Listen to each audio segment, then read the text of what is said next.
This week on Beacon Web News, Farm Babies is back with more furry animals. Andrew Stroud grabs a bite in the new Mexican restaurant that opened in downtown North Adams, Tres Ninos. Beacon Web News in Espanol returns. Julia Teixeira talks to students about Black History Month. That's all coming up next on Beacon Web News. Hello and welcome to the second episode of Beacon Web News. I'm Karen Canella. The Beacon and WJJW are joining forces to bring a new program entitled Beacon Radio Network to the airwaves. The show will feature members of the Beacon as they discuss the week's events and news and have roundtable discussions with campus leaders. It airs every Sunday from 9 to 10 p.m. on WJJW 91.1 FM, and podcast versions are available via theonlinebeacon.com. Indie band Car Seat Headrest is performing at Mass Mocha on Friday, February 15th. The band's 11th album, Twin Fantasy, is a reworked version of their 2011 album and was released last year to glowing reviews. Tickets are $25 in advance and $35 at the door and can be purchased at massmocha.org. Barn Babies is one of MCLA's longest and most popular traditions. Students got to hold, pet, and play with the farm animals, and Ali Tino was there to capture the cuteness. Snuggly bunnies, fluffy kittens, and playful pups can only mean one thing. Barn Babies is in full swing. I'm in Venable Gym for one of the most popular nights here at MCLA. Joined alongside Pearl, Barn Babies brings not only animals to our campus, but draws a massive crowd. I've been waiting for this since the beginning of the year. It's just really nice to spend some time with an animal, especially since, we have to leave our pets at home and we don't get to do this every day. Petting animals is just always great, and to just think about cuteness rather than homework. Joe Bellas, who planned the event, breaks down just what goes into bringing Barn Babies to campus. This is one of our more popular events, so I started planning this all the way back during the summer months, probably around July, August. I reached out to the Barn Babies people who supply all the animals here, and they provide staffing for the event. Taylor Skinner, who works with the company, helped shed a light on what day-to-day life looks like for some of the animals and her favorite part of the job. We'll go to the barn, give everybody breakfast, get them groomed and cleaned and ready for the day. Then we'll head out to our events. We go to a little bit of everything from, birthday parties to schools and anything in between. I just love making people happy because everywhere we go, it's like these babies bring joy, and we get to take care of the baby animals as well as, bring joy to other people. Students and young children alike were asked to weigh their excitement about the event on a scale from 1 to 10. And BWN was met with enthusiasm all around. This is my first time coming to it, so I think it might be my new favorite. Definitely a 10, yeah. Probably a 10. 12. 100. Returning students were unanimous in their decision to come back next year for another round of Barn Babies. I mean, who doesn't love holding a baby goat or a baby pig in their hands, or even a baby kitty? I mean, it's the perfect way to melt away the mid-semester stresses. I'm here with Brady the Goat, who wants to make sure all students know that Barn Babies is a yearly event. So if you missed this one, be sure to check back next spring. For Beacon Web News, I'm Ali Tino. If you're in need of a last-minute place to take your Valentine's Day date, the Clark Institute is offering a special Valentine's self-guided tour through the museum from 1 p.m. to 4 p.m. MCLA students get in for free. Winterfest is coming on Saturday, February 16th. The North Adams Winterfest will take place downtown. A variety of events will take place throughout the day, including a chowder cook-off and ice carving. Who's Got Bingo, hosted by the Association of Neurodivergent Awareness, Mental Health Bingo will take place on Thursday, February 21st at 7 p.m. Head to the Campus Center, room 324B, to get in the fun and to learn more about health terms. Topics would include coping skills, so-called illnesses, and more. Prizes will also be handed out to winners. What first started as a food truck has parked itself as a new North Adams restaurant location. Tres Ninos is the newest Mexican restaurant to open in downtown North Adams. Andrew Stroud was there to tell us more about the restaurant. I'm at the newly opened Tres Ninos restaurant in downtown North Adams, enjoying a taco salad. Tres Ninos began as a food truck last year that catered to parties and events. Run by the owner of Grazie right next door, Matt Tacho named the restaurant after his 3 sons. Customers can purchase Mexican and Southwest food, such as nachos, burritos, tacos, and rice bowls. The eatery is set up very similarly to food chains such as Chipotle in which customers can pick and choose exactly what they want and is made right in front of them. Kitchen manager Cody Wimette shares what makes Tres Ninos special. We want people to feel comfortable here. When you come to Tres Nino, our goal is you want to be satisfied. When you walk out that door, we want people to come back. And it's a good environment. We want people to be comfortable. Tres Ninos offers affordable prices that draws in MCLA students. Students can come by and just for $10 you get a burrito, a nacho bowl, and a drink. It's a pretty good deal. Although the restaurant has only been open for a little more than a week, there are already some customer favorites. They're really into our spicy aioli sauce. People have been raving about that. It's homemade here. Everything is homemade. Our sauces, our homemade queso dip, our sour cream, we thin it out in the morning, we process it in a blender. Everything is fresh, quality, and it's authentic Mexican cuisine.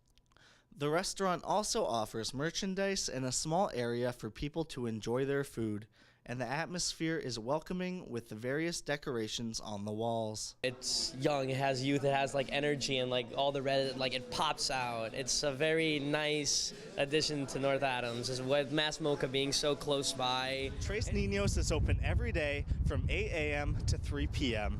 For Beacon Web News, I'm Andrew Strout.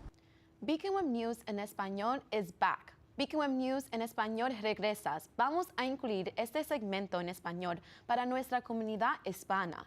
En este episodio tuve el chance de visitar Tres Ninos, un nuevo restaurante mexicano en Norte Adams. Vamos a ver lo que pasó. Estoy aquí en el restaurante de Tres Ninos, a donde voy a ver cómo la comida está. ¡Vamos! Un nuevo restaurante mexicano ha llegado a Norte Adams. El restaurante Tres Niños tiene comidas mexicanas y americanas. El dueño del restaurante abrió el negocio después de vender su comida en su camioneta. Cuando se dio cuenta de que la comunidad le encantaba, cogió la decisión de abrir su propio restaurante. El dueño del restaurante decidió en el nombre Tres Niños porque tiene 3 hijos pequeños. Uno de los trabajadores del restaurante dijo de cómo el servicio ha estado desde que abrieron. To be honest, it's been very busy. We've had people out the door the last 3 days. Even today, we ran out of every single product we had on the thing. We ran out of pork, beef, our chicken, and our steak. So, to be honest, when you run out of your product as a restaurant, you can't complain. Estudiante Sebastián Phillips de la Universidad MCLA nos contó de la comida. Sí, está muy bueno. Probé el burrito, un poco del taco y el, ¿cómo se llama? El monkey nacho. Y para mí el nacho fue lo más rico, porque tiene, todo el sabor del queso, sí saben cocinar. Phillips también nos dijo por qué es bueno tener este nuevo restaurante en Norte Adams. Bueno, yo creo que el restaurante por donde está es muy buena idea porque está muy cerca del museo y de la universidad y los precios son muy bajos, entonces sí tiene su calidad. Espero que un día pronto pongan lo de los Blazer Bugs para ese restaurante, entonces ahí sí van a traer mucho más estudiantes. Tengo que decir, la comida estaba deliciosa, entonces si tienes el chance para bajar y comer, lo debes de hacer. Para Beacon Web News en español, Karen Canela. Bring your appetite to the Multicultural Resource Center on Friday, February 15th. Starting at 4:30 in the Centennial Room, people can enjoy Southern cuisine and listen to some smooth jazz featuring flute juice. In collaboration with Airmark, come kick off your weekend with some soul food. MCLA Pittsfield is now open. Although the planned grand opening was set for Tuesday, February 12th, it had to be postponed to March because of the winter storm. Over winter break, the location underwent renovations that took down walls, brought in updated technology, and allowed it for new furniture. BWN will be at the grand opening in March to show you what the new space has to offer. Feeling the love? Join the Berkshire Towers Advisory Board for their annual V-Day Gala. V-Day Gala will take place on Saturday, February 23rd in the Church Street Center Social Hall from 8 p.m. to 11 p.m. There will be light refreshments, music, dancing, and even a photo booth. Tickets are available for $1 at the door, and all proceeds will benefit the On Rise Residential Student Scholarship. If you have any questions, contact RPS on Outlook. February is Black History Month, and many of MCLA's multicultural organizations are hosting events every week to celebrate the history of African Americans. Juliette Teixeira spoke to some students about what Black History Month means to them. Every year, Black History Month has served as a time for reflection and admiration for African Americans who have struggled against discrimination and racism. Through the midst of these struggles, our ancestors have managed to overcome and revolutionize struggles in the United States. And this year is no different. African Americans have made history all over the United States, and that includes the Berkshires. Currently on display at the Berkshire Museum is the exhibit entitled Their Stories, Oral Histories from the NAACP, which documents the stories of African American individuals living in the Berkshires. One of these stories is Magdalene Adams, who visited Great Barrington during a field trip in 11th grade and eventually moved to Pittsfield in order to develop her career at General Electric, and was responsible for activating the Berkshire chapter of the NAACP in 1983. Another story is Dennis Powell.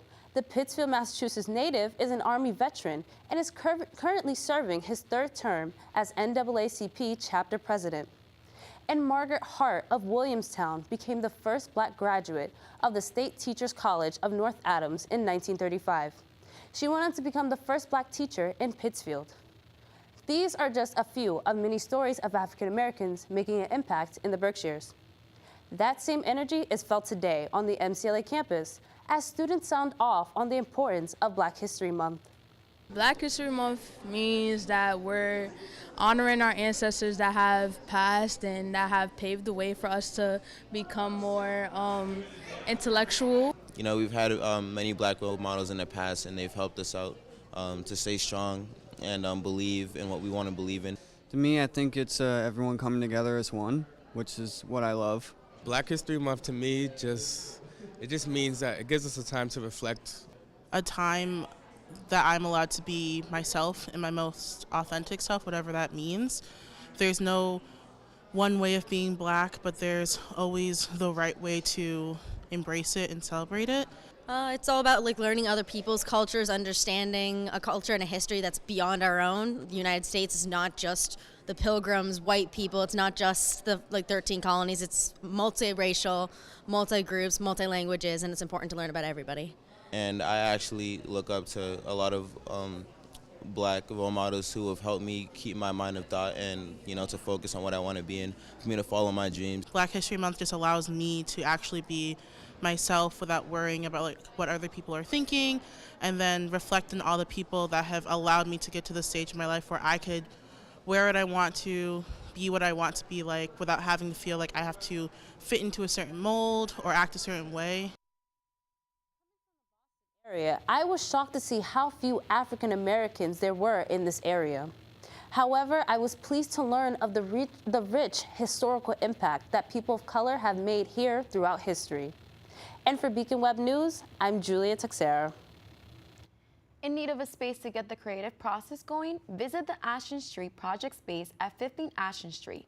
The Project Space is a community flex space for workshops, performances, meetings, and gatherings. For more information, visit facebook.com/ASPSNAMA.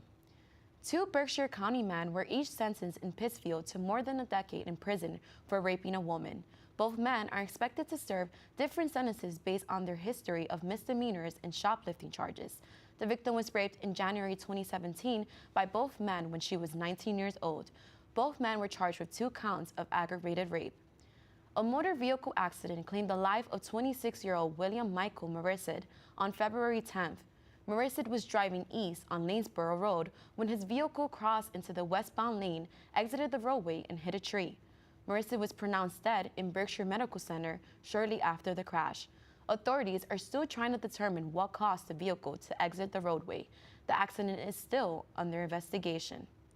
Self-love is in the air, and the Association of Neurodivergent Awareness, or NAA, will be hosting a self-love night on Valentine's Day.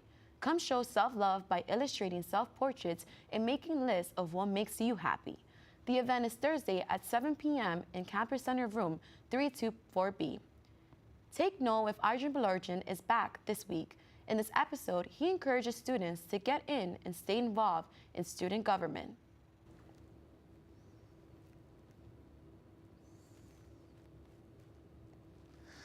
As was discussed last week, students here at the English and Communications Department had an issue with the potential cancellation of the radio practicum course. a move which has since been reversed by our college's administration. A positive outcome was reached because the student body and various members of the faculty rallied around each other, made our voices heard, and took enough action to the point where administration brought the course back as an independent study. Part of that process was when the Student Government Association invited Dean Deborah Foss and Vice President Emily Williams to a Monday meeting 2 weeks ago. At that meeting, the gallery was actually overflowing, and there weren't enough seats to accommodate the humongous turnout the meeting got. Of course, you also had the SGA Senate and E-Board as well. The week after, we had the SGA Senate and E-Board, but a lone representative for the Beacon newspaper was the only member of the gallery that night. When budgeting season arises, those seats within the gallery are as packed as they were 2 weeks ago when Dean Foss and VP Williams were in attendance. In the grand scheme of things, students are there for the same reason. They have goals and objectives in mind that attending these meetings and speaking of their interests, problems, or ideas can help achieve. While MCLA is, all told, a good school with a nice campus, excellent faculty, professors, and lacking in any critically serious problems, it is also fair to say that there are many different imperfections that various students on campus experience, many of which can be fixed. If an entire course can go from being removed from curriculum to reinstated because the students wanted it and came out in big numbers to make it happen, why couldn't something else of that nature be possible? SGA meetings are a great place to facilitate these sorts of things. There are representatives on the student government and numerous functions that SGA serves that could theoretically help to create or fix just about anything. Remember, this is also a student government responsible for doling out thousands and thousands of dollars in club budgets to dozens of clubs on campus. That is to say that this is an organization with a lot of power, which also shows great care for its students. There is no problem too small, and as we have now seen, too great for the students to solve, and the SGA is, at its core, built to ensure the safety, comfort, and happiness of all students on campus. It would do my fellow students well to attend these meetings. Don't just get involved when there is a particular interest that concerns you. Get involved and stay involved, because when we work together, we can see what we can truly accomplish. Just ask Professor Jim Nabalski, who is now going to be teaching an independent study, basically the radio practicum course, largely because of us. Thank you, and make sure to view Take Note next week on another edition of Beacon Web News.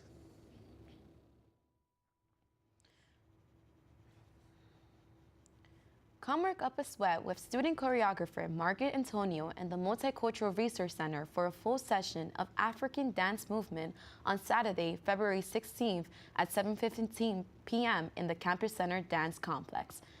At next week's City Council meeting, Mayor Tom Bernard will potentially be looking to remodeling the vision of the Mohawk Theater.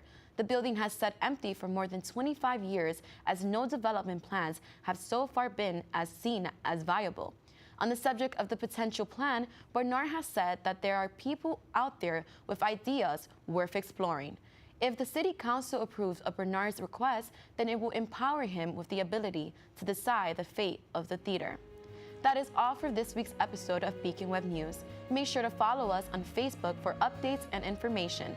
To watch our episodes, visit our Beacon Web News page. Have a great rest of your week, enjoy your Valentine's Day, and stay warm.